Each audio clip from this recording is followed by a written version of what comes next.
The sentiment for Tesla stock keeps on improving. We have several institutional analysts raising their price targets and now becoming even more bullish. Today, we'll cover three analysts: George Gianarikas of Canaccord, Dan Ives of Wedbush Securities, and Keith Fitz-Gerald of Money Map Press.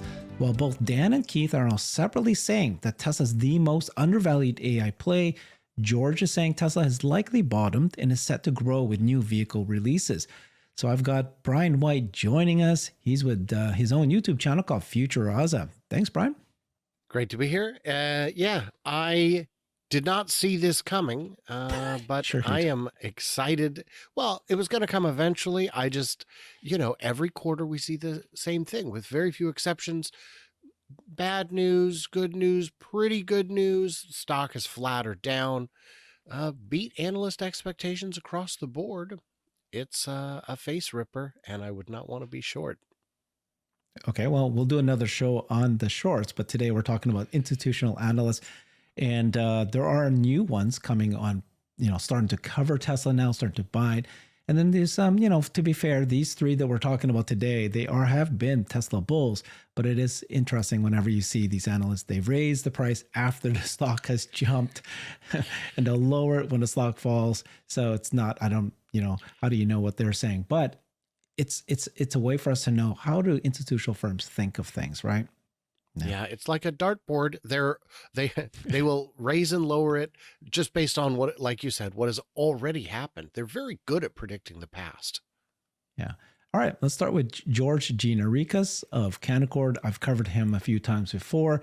Let's listen into what he's saying here. Full reaction to Tesla's delivery numbers and the road ahead. Let's bring in Tim Higgins. He's business columnist at the Wall Street Journal, also a CNBC contributor and author of Power Play, Tesla, Elon Musk, and the Bet of the Century. Also with us, George Gianarikas is an analyst at Canaccord Genuity. George, these numbers, delivery numbers, are better than you expected. Looks like some of those big inventory numbers are being worked down here, but there's still questions about demand and supply from the Chinese makers out there. So what keeps this stock moving in this positive direction? Well, thanks for having me on. And we think the really important metric from a stock perspective is to watch year-over-year growth trends. If our numbers are right over the next couple of quarters or next couple of years, the year-over-year growth in earnings and non-GAAP earnings and revenue likely bottomed in the first quarter. And if you pay attention to what the stock's done, it probably bottomed in the first quarter.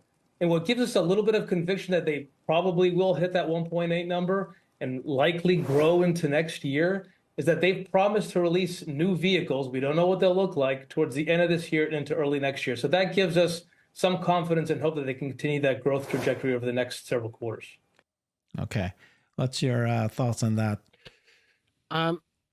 I'd like to believe that's correct, that Q1 was the bottom, but, I don't think they know any better than we do. They do have good tools. They have better tools than we do. They have better access to better information than we do. But remember, most fund managers don't beat the index.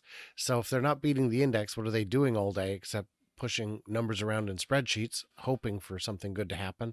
But I am of the opinion that they are right.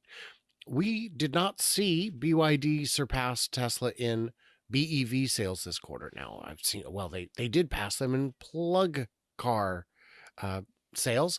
Yes, but they are in, their primary market is China, where the EV mandate is real and tangible and imminent. They, of course, will be, they're in the largest car market in the world, selling something that other companies are struggling to build. So, of course, their plug-in sales are going to be growing. Tesla does not have that kind of tailwind. EV adoption in the US is still at what, 4%, 5%? It's very low. It's improving, but not with any help. So I think we're going to see a lot more profit coming from Tesla than from the others.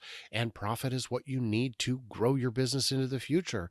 BYD shareholders seem willing to accept extremely low margins in exchange for growth. I think that's a wise move on their part, but it makes it hard to fund expansion, and it definitely pigeonholes them into being kind of just a car company. BYD does have a stationary energy side, and that is going to help them grow in the future. But it is not the same as having a approach that brings in all kinds of other factors like autonomy, bots, etc. So I think it's, yeah. So Tesla, if you're looking at the auto business, right, this is the whole narrative change, right? Even analysts are now saying that the bottom seems to have been hit. There's no more price cuts. And then they're looking forward to new auto sales that's coming in the future, but a new segment coming out. So at least if you're looking at it from the auto, now I know George is going to talk shortly here about robotaxis, he believes, but those who just think about auto, even there, the story is decent, right? Yeah, and that's the thing. I had hoped to see Tesla grow into a new model or 2 or 3 by now, but it appears there's been an entire shift in the philosophy. That's why we're not seeing the new factories going up. It's not because they don't have the money to build them. They do. It's not because they don't think the market needs those things today. It's that it takes years to build a new model, years to build a new factory, and that by the time those things come, they may not be as relevant to the story today. So while I've been very good at tracking production and delivery numbers, I had another good quarter in terms of that. That is such a small part of the story. It's less than 1% of what I do is tracking production and delivery numbers. And I think that's an appropriate amount considering what kind of company it is and how relevant something like the granular details on a quarterly basis are to the company's long-term health, wealth, and survival. Okay, let's listen in some more. Tim, how important is the premium end to Tesla right now versus that low end where they're facing this challenge from Chinese makers? And I don't know if they're going to have the same kinds of help from the government, either in the forms of tariffs or incentives to keep them moving vehicles versus this new challenger. Yeah, this is one of the challenges for Tesla right now is they're kind of stuck in the middle. You look at the Chinese rivals and they're kind of biting at the low end of the market, appealing to people who are price sensitive. But then at the high end of the market, you're seeing new entrants out there from Lucid and in China itself from some of the local makers there. They're the hot new product to have in a market where early adopters or people want to have the newest thing. Tesla's lineup long in the tooth and kind of fighting for that middle realm where it's not quite sure how hot the market is. Okay. Yeah. Okay. Well, there. Yeah. So they're still skeptical. Yeah. Yeah. So, yeah, Lucid sales in China, that's not going to save them. There is a new hotness factor that can't be overlooked. The Chinese company Xiaomi made their SU7, which made quite a splash. It is a fantastic car from what I've been able to see. For a first offering, it's very good. And the ramp on it was very, very fast. And that's because they don't have their own factory. They're paying SAIC or one of the big companies to build it for them. That saves them a lot of time and upfront capital at the expense of long-term margins because, of course, the factory is not going to sell it to Xiaomi at a loss. And so when Xiaomi released the SU7, which is, again, kind of a pretty car, kind of a feature-packed car, the sales, I believe, absolutely cut into Model 3 sales in China. But long-term, once the new car, new model sparkle fades, is it as good as a Tesla of comparable price? And the answer is maybe. Yeah. But I would rather go with the established brand. Okay, let's listen in to George back again, talking about robotaxi, and then we'll do Dan Ives and we'll do the other analysts as well. Exactly. But George, for you, how important is that as well when a lot of people would say robotaxi is a wonderful long-term aspiration, and yet in the near term, how tangible is it? Look, it's an incredibly important date, like Phil alluded to. We'll see what exactly they talk about their long-term business model. But one key metric that we're focused on when they report earnings is FSD, full self-driving take rates. They lowered the price of it significantly during the quarter. They gave a free 1-month trial. And to the extent people believe in autonomy, which we do, it'll be really important to see how many people opted in and bought that software this quarter. That is the key to the near-term story in our opinion. So the good news is that this institutional analyst believes in robotaxi. There's a few, although when you listen in and dive deeper, they actually believe it, but they still push it all the way to 2040 sometimes. Oh, that's fine. That's fine. At least they believe it.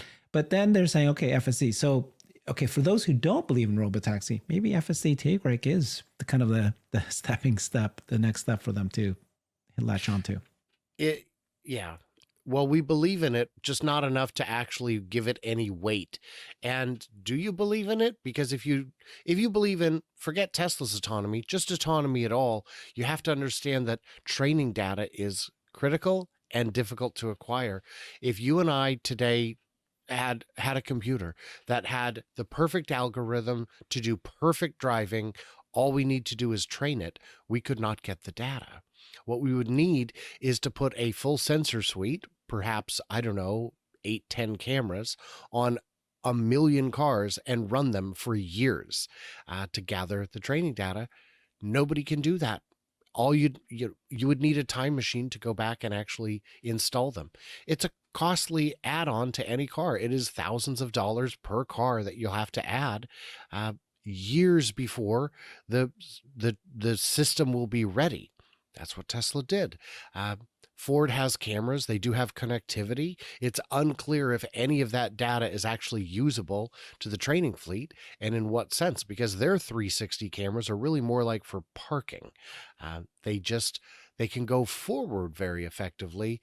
The rest of it, not so much. But yeah, it will be interesting to see when the institutionals finally get on board. Alexandra Mertz was telling us, a year ago, how desperately underweight the institutional investors are in Tesla. And who do we blame for that? Well, I would blame S&P for not including Tesla in the S&P 500 until it was way too late, abundantly clear that they needed to be there 1 or 2 quarters earlier. A lot of institutionals missed the boat from that. And the credit upgrades, they were getting junk bond ratings for their credit score when they were stronger and healthier than many of the companies with AAA scores. And that meant a lot of funds were not, based on their own rules, were not permitted to invest in Tesla. And a lot of these firms have since said, we'd like to get in, but it's just so darn expensive. It's possible that they are now finally seeing that this is the new floor and it is time to get in. They're not looking for 10x, 20x. They're looking for 5, 10% a year gains, something that outpaces inflation nicely. And if any of these revenue streams come online in the way that people like you and I expect them to, 5 to 10% returns per year no longer seems crazy. All right. Thank you. We'll look at Dan Ives. I don't have a video on him, but he wrote this up. We're raising our price target on Tesla from $275 to $300. New bull case of $400. We believe the Tesla demand story has made a significant turn for the positive heading into second half of 2025. Tesla AI story could be worth $1 trillion. So he said this, the most undervalued AI name in our view. And we've got other people. We'll show that Keith also said that as well. So he says this, we're raising our price target on Tesla from 275 to 300. After a choppy start to 2024, we believe the Tesla demand story has made a significant turn for the positive. This is it. There's actually a demand story now instead of everybody saying the sky is falling. Major turning point in the Tesla bull case. With the majority of price cuts in the rearview mirror and demand stabilization globally for EVs, especially in China, we believe Tesla's march towards 2 million units annual trajectory should be reached over the coming quarters. So he still believes in the 2 million. Are you still thinking 2 million as well? Absolutely. Yes. And I've seen some whisper numbers on X today from accounts in China that have pretty good track records saying that that Tesla Giga Shanghai is expecting to have their record quarter this quarter in Q3. It's not going to take a whole lot of growth to get us there. And we saw, it's a different kind of company. Hey, I have a question. Can you extend the FSD transfer again? Middle of a shareholder meeting. Yeah, sure. Let's do that. And now we're seeing it through the end of the quarter, through 9/30, through September 30th. You can transfer FSD in the US and I believe Australia, and I just assume other markets as well. I don't know. They're This will spur a little bit of demand, maybe not record demand, but some. If interest rates come down, we'll see another pop. And the one thing we've been seeing year after year is a reduction in the cost of goods sold. These cars just keep getting cheaper. And in any market where you have access to incentives, it moves them even better. So there are absolutely tailwinds. They're right about looking at the FSD take rates, because I believe that even with the price reduction from 12,000 to 8,000, that most people will still prefer the subscription. And maybe they're not getting it all the time, but maybe they're getting it here and there. Whatever they're doing, that $100 counts as real money today. It's not deferred. It's not ratioed out over time. It's not part of a longer term promise. You're not buying true FSD, you're buying 1 month of supervised FSD that hits the bottom line as real cash with almost no marginal cost. It costs pennies to send out the data to unlock it and process the payment, and they get to keep basically all of it. So any increase in the take rate is free money at this point. So I have a good feeling about the quarterly earnings, but that's not something that I project the same way I project some of the more tangible things. Yeah, good.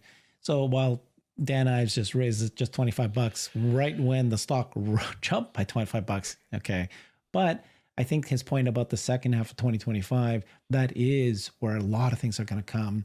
Now you can, if you're a bull, you can be now bullish, and if you're not aware of Tesla, its market is forward looking. So second half 2025, that's coming up.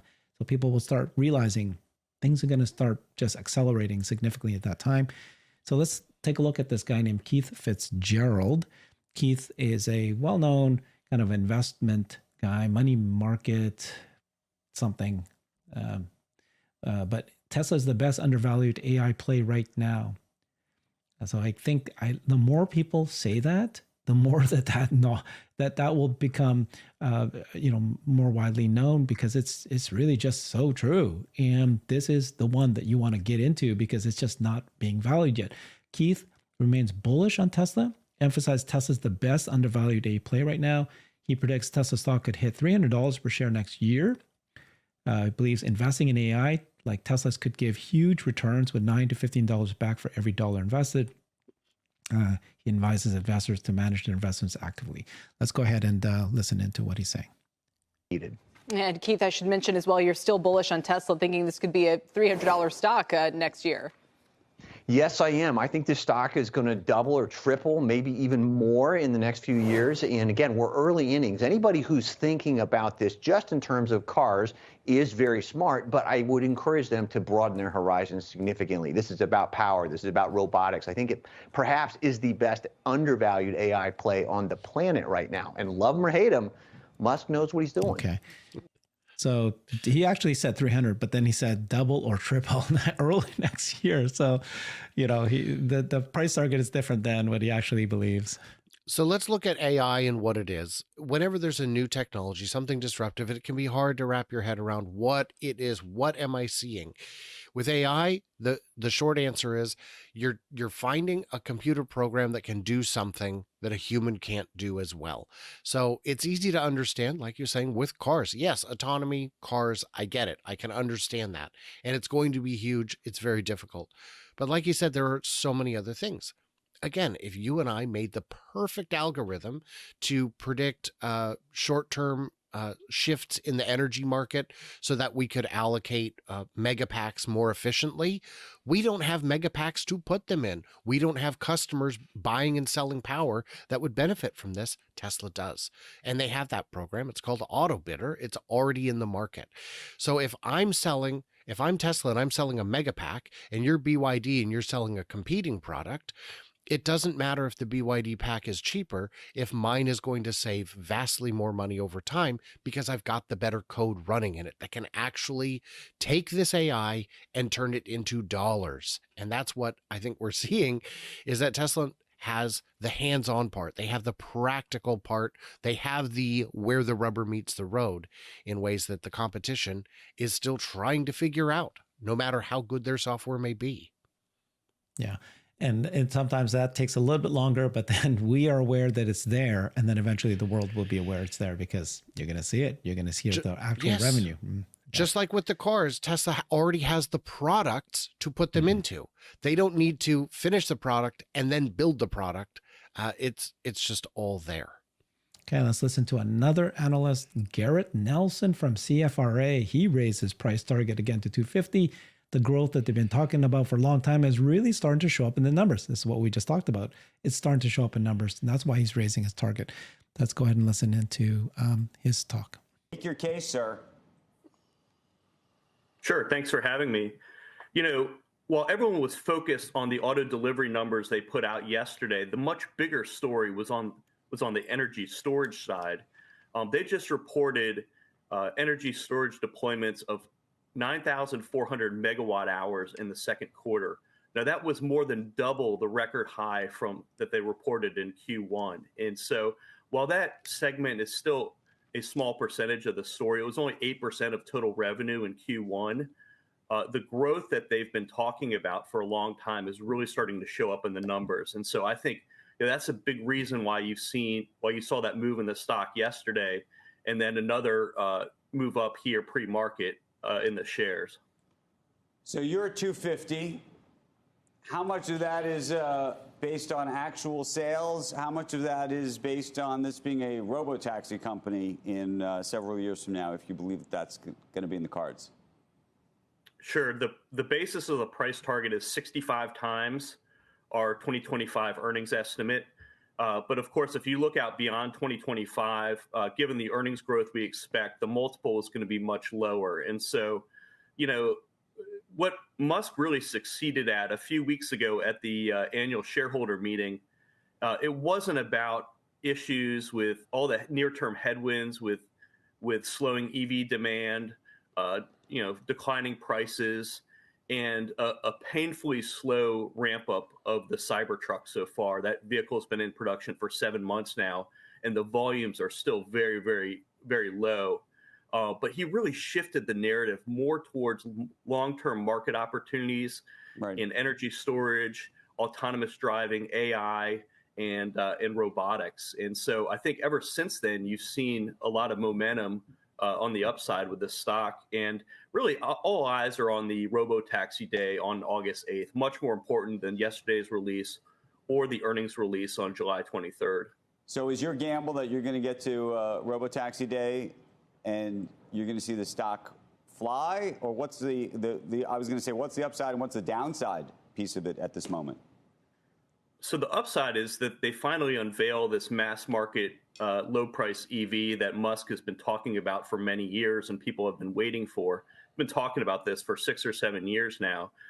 We do think they unveil it, but it's going to come at a higher price point than the $25,000, which he's implied, just given the realities of inflation since then. We think the price point for the base models probably more likely to be in the $30,000 to $35,000 range. But, behind the scenes, they've been rumored to have been working on this for a long time now. And so we actually think they're ahead of the curve, and we could see first production by the end of next year. I like this guy. He seems to know. He seems to be right on track with us. The first thing he said was energy. Again, what happened in the P&D report was the energy. That was a story. And now institutional analysts cannot ignore it. It's here. Then he's talking about robotaxi, and he believes it's going to happen. And he actually thinks new vehicles will be released as well.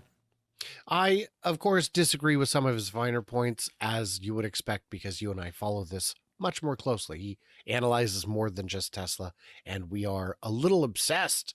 But what I would say is on the storage, he's absolutely right. This last quarter was a record. This was double that.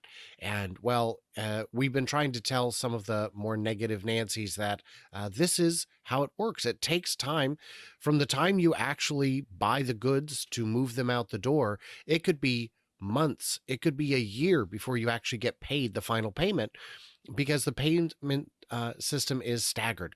You get some when the order's placed, you get some when it's delivered, you get all of it when it's finally fully electrified and switched on with all the permits, and permits are, in many ways, out of your hands. So this is a flywheel that's much harder to get in motion, but once it's in motion, it should roll along just fine. I do still expect to see lumpiness in those numbers moving forward, but we know the capacity of just Gigafactory Lathrop is 40 gigawatt hours a year, which this is on pace for, meaning they may be fully ramped. I had a chance to go out there last week with Joe from Tesla Owners of San Joaquin Valley. We actually got to talk to an employee or two off the record because they're, friends of his, but they, everything is going great there. And then we'll have the Shanghai factory coming online as well, building twice as many, an equal amount in for the Asian market. And then on the vehicle side, I'm not sure. It sounds like he thinks the $25,000 car is the robotaxi and that it's one product. I think they might be two separate products, but his speculation is not that much more or less valuable than my speculation because all we have is speculation on that. Okay. Thank you so much, Brian. Really appreciate you joining us. Check him out on his channel, FutureAza. Thanks, everybody. Bye-bye. I've created a website that is the most comprehensive resource for the Tesla investor. Please check it out. Simply go to my website at herbertong.com.